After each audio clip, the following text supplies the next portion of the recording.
Okay so hello बच्चों, this is Abhishek sir from मोटी commerce academy and आज हम डिस्कस करेंगे चैप्टर नंबर 9 जो कि फॉरेन ट्रेड आपके इकोनॉमिक्स बुक में है। ठीक है, हमारे वन शॉट रिवीजन के शेड्यूल के तरफ से मैं जिस तरीके से आपको शेड्यूल प्रोवाइड किया था उसके अकॉर्डिंग मैं आपका प्रिपरेशन चालू रखा हूं।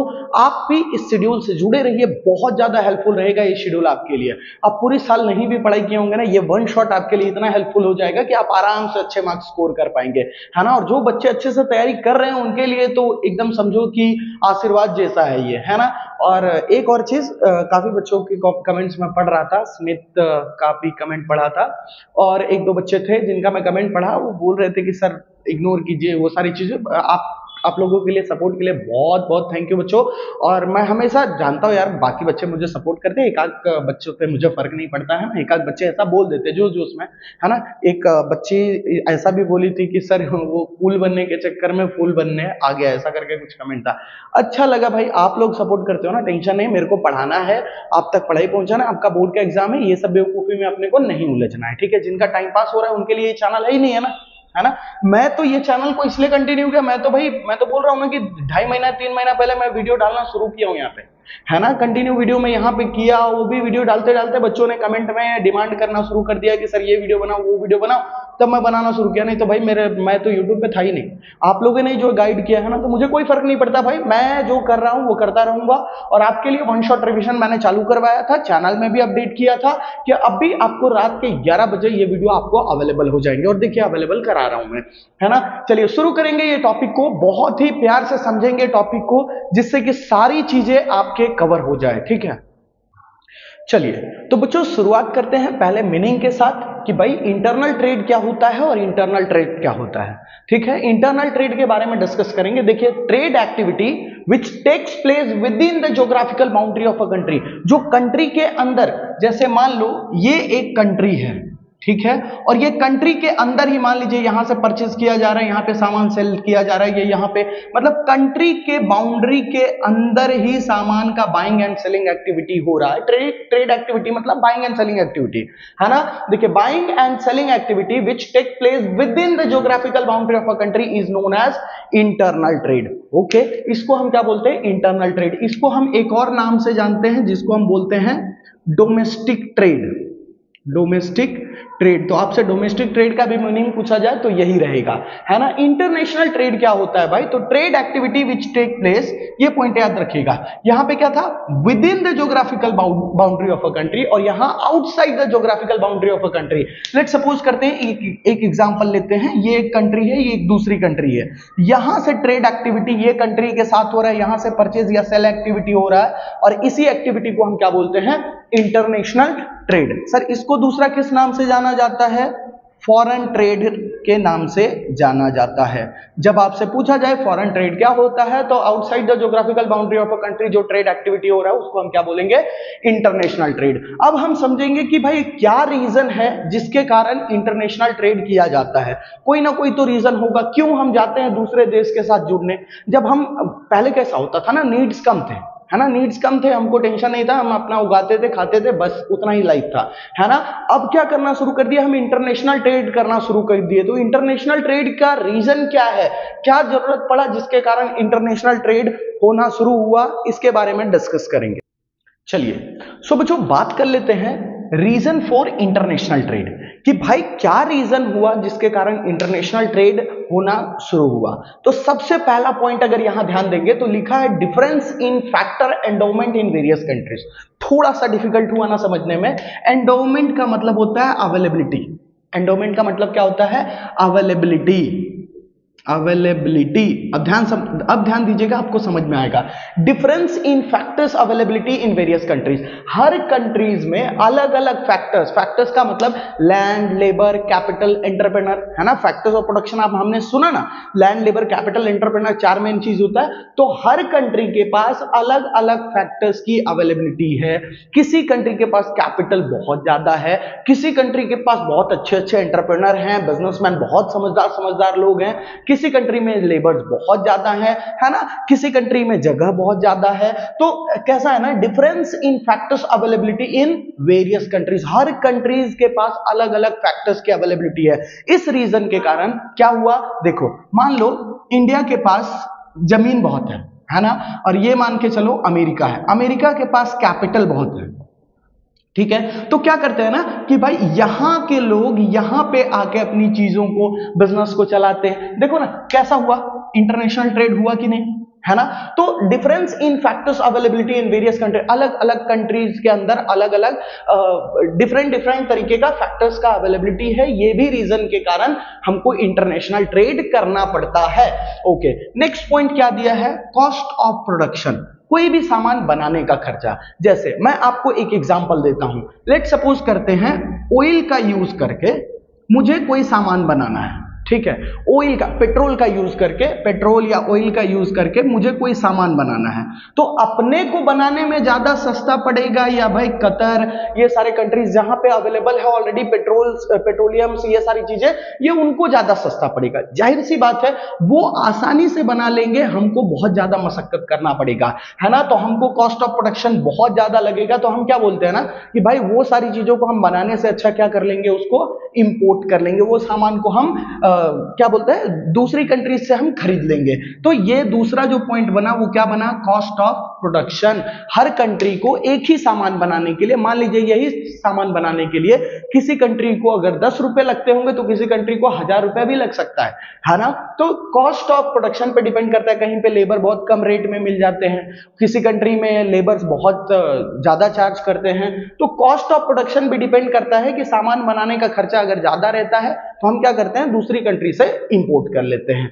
तीसरे पॉइंट पे आते हैं, टेक्नोलॉजिकल प्रोसेस। अगर हम देखें तो क्या सारी कंट्रीज टेक्नोलॉजी के लेवल पे बहुत ज्यादा ग्रोथ है क्या, सारी कंट्रीज बहुत ज्यादा आगे है क्या, नहीं। कुछ कंट्रीज आपको ऐसी दिखेगी टेक्नोलॉजी लेवल पे बहुत ज्यादा आगे बढ़ चुकी है, और कुछ कंट्रीज ऐसी दिखेगी जहां पे टेक्नोलॉजी लेवल अभी बहुत कम है ना। हम क्या करते हैं भाई, जो टेक्नोलॉजी में बहुत आगे है उनसे हम, जैसे इंडिया क्या करती है, डिफेंस प्रोडक्ट बनाने के बजाय डिफेंस प्रोडक्ट अमेरिका से खरीद लेते हैं, रसिया से खरीद लेती है, इजराइल से खरीद लेती है ना। तो हम वैसी चीजों में, क्योंकि हम बना ही नहीं सकते, हमारे पास टेक्नोलॉजिकल प्रोग्रेस नहीं है उतना, हम उतना एडवांस टेक्नोलॉजी के साथ नहीं है, तो हम क्या करते हैं ना, जो कंट्री ऑलरेडी उस चीज में मास्टर्ड है, मतलब उस चीज में बहुत आगे है, तो वैसी कंट्रीज से हम ऐसे टाइप, जैसे डिफेंस के सामान हो गए, है ना, गन हो गए, ये सारी चीजें हम वहां से परचेज कर लेते हैं। देखिए इंटरनेशनल ट्रेड की जरूरत पड़ी कि नहीं पड़ी।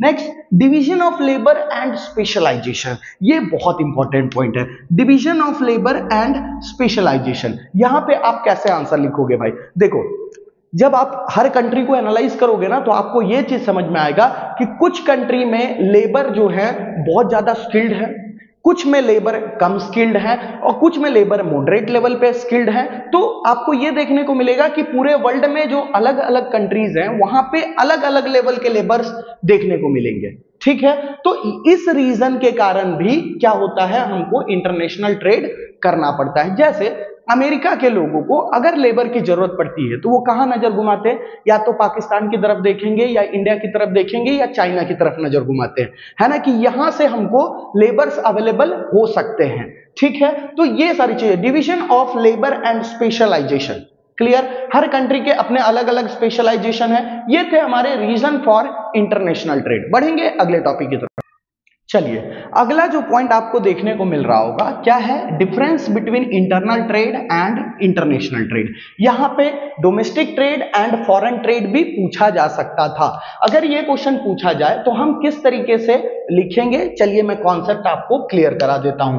पहली बात तो मीनिंग देख लीजिए कि इंटरनल ट्रेड और इंटरनेशनल ट्रेड का मतलब क्या होता है, हम शुरू में ही ऑलरेडी पढ़ चुके हैं।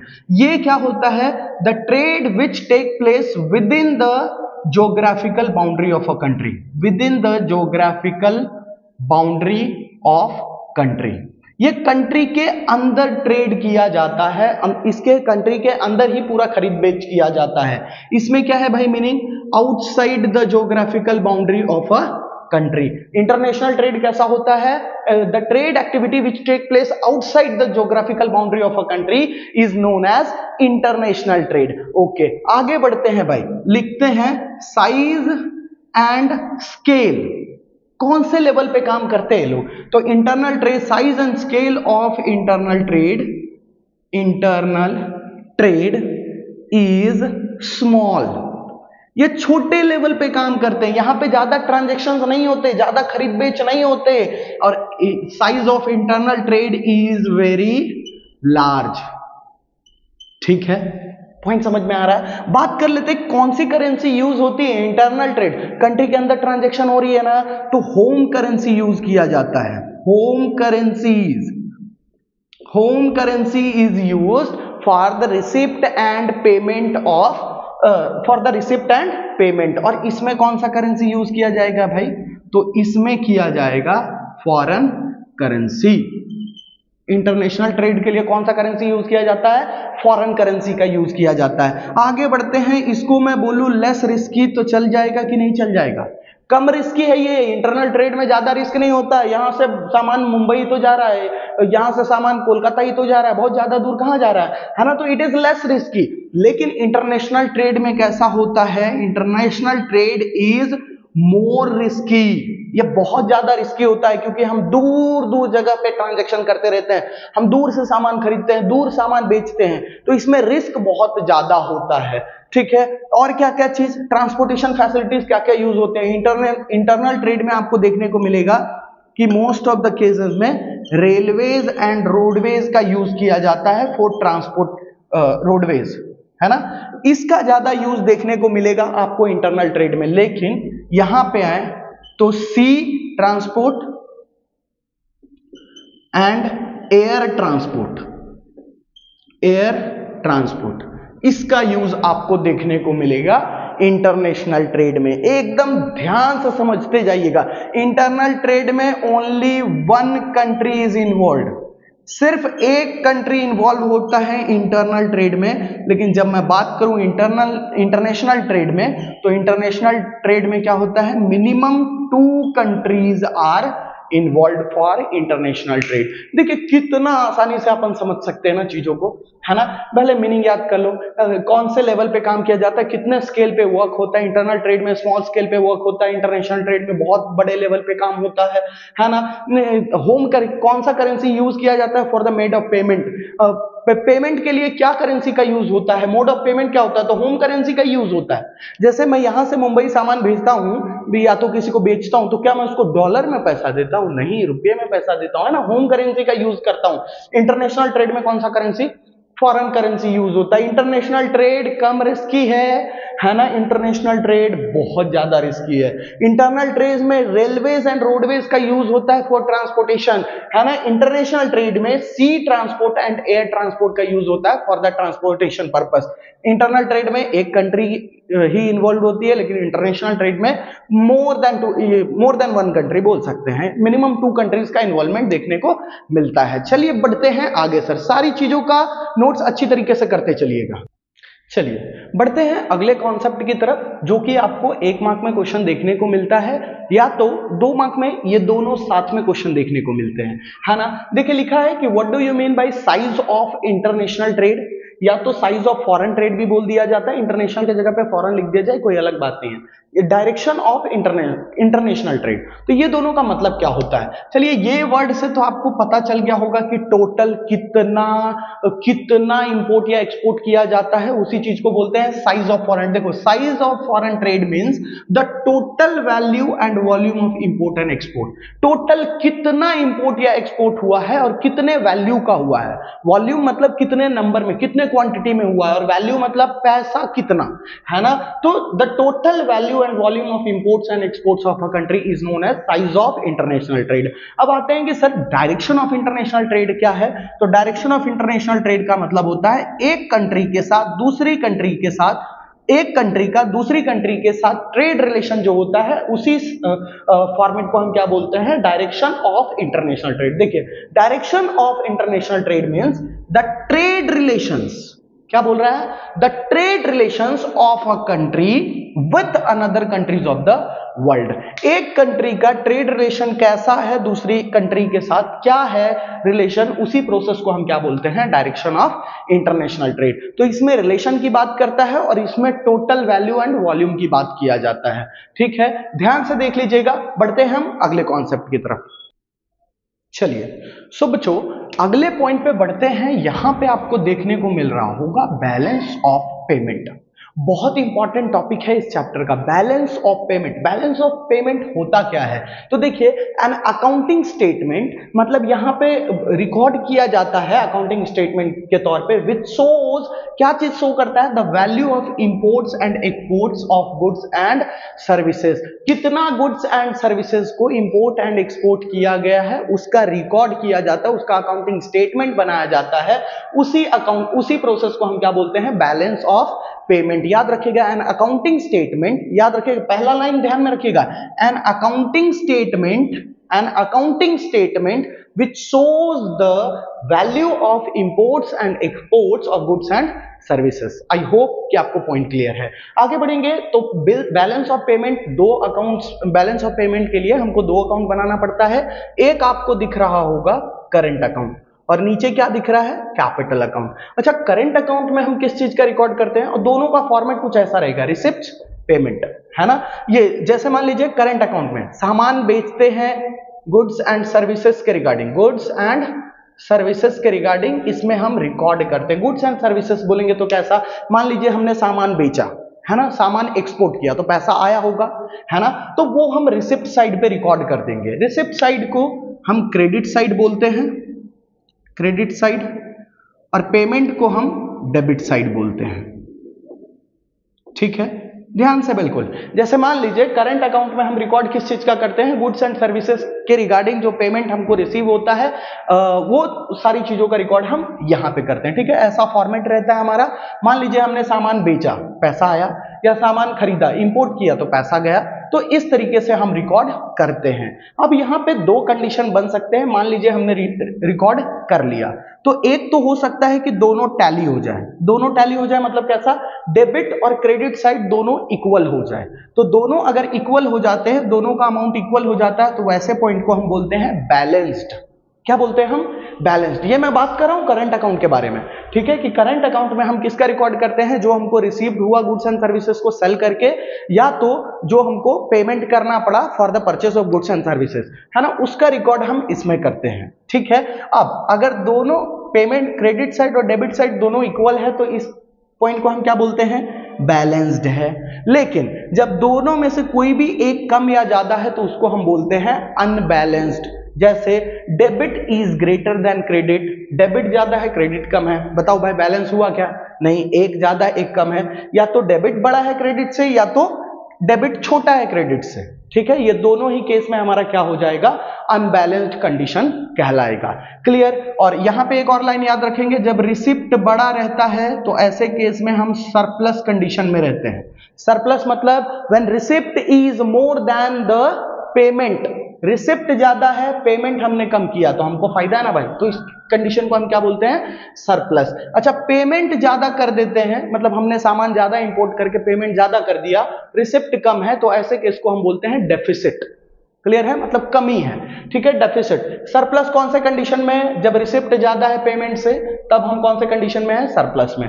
पेमेंट अगर ज्यादा है रिसिप्ट से, तब कौन सा कंडीशन कहलाएगा? डेफिसिट कंडीशन कहलाएगा। याद रखिएगा, है ना, बार बार रिवाइज कीजिए इसको। बैलेंस ऑफ पेमेंट के कंडीशन को पूरी तरीके से, अच्छी तरीके से रिवाइज कीजिएगा। अब आते हैं sir capital account. Capital account क्या है? इसमें किस चीज का रिकॉर्ड किया जाता है? तो द ट्रांजैक्शन रिगार्डिंग असेट्स। ये जो असेट्स के रिगार्डिंग ट्रांजैक्शंस होते हैं ना, जैसे असेट्स में मैं क्या बात करूं? गोल्ड की बात कर लूं, शेयर्स की बात कर लूं, बॉन्ड्स की बात कर लूं, ये सारी चीजों के रिगार्डिंग जो ट्रांजैक्शंस होते हैं, ये सारी चीजों के रिगार्डिंग जो पेमेंट और रिसिप्ट होते हैं, उसको हम कहां पे रिकॉर्ड करते हैं? कैपिटल अकाउंट में रिकॉर्ड करते हैं। लेकिन गुड्स के रिगार्डिंग जो रिकॉर्ड होता है वो कहां पे होता है? करंट अकाउंट में होता है। करंट अकाउंट का फॉर्मेट कुछ ऐसा दिखता है, एक साइड रिसिप्ट होता है, एक साइड पेमेंट होता है। ठीक है, ये आपके सामने पूरा कॉन्सेप्ट है। यहां पे बता देता हूं, डेबिट मतलब पेमेंट ज्यादा है रिसिप्ट से, तो ये कौन सा कंडीशन है? डेफिसिट। और क्रेडिट ज्यादा है मतलब पेमेंट छोटा है रिसिप्ट से, तो ये कौन सा कंडीशन कहला जाएगा? Surplus condition. ध्यान दे लीजिए पूरा कॉन्सेप्ट को, एकदम स्क्रीनशॉट मारिए, एकदम अच्छी तरीके से नोट्स का रिवीजन ले लीजिए। बढ़ेंगे अगले पॉइंट की तरफ। चलिए बढ़ते हैं लास्ट पॉइंट की तरफ। लास्ट टॉपिक जो हम अभी समझेंगे, यहां पे देखिए क्या लिखा है? Factors influencing balance of payment. Balance of payment में कौन से फैक्टर्स हैं जो इफेक्ट करते हैं, इसमें सिर्फ आपको नाम याद करने हैं 2 मार्क में, लेकिन क्वेश्चन पूछ लिया जाता है कि कौन से फैक्टर्स हैं जो बैलेंस ऑफ पेमेंट को इफेक्ट करते हैं। नाम याद कर लेंगे, exchange rate, price, variety of goods, quality of goods, legal restriction, transport and communication, ये सारे फैक्टर्स बैलेंस ऑफ पेमेंट को बहुत ज्यादा अफेक्ट करते हैं।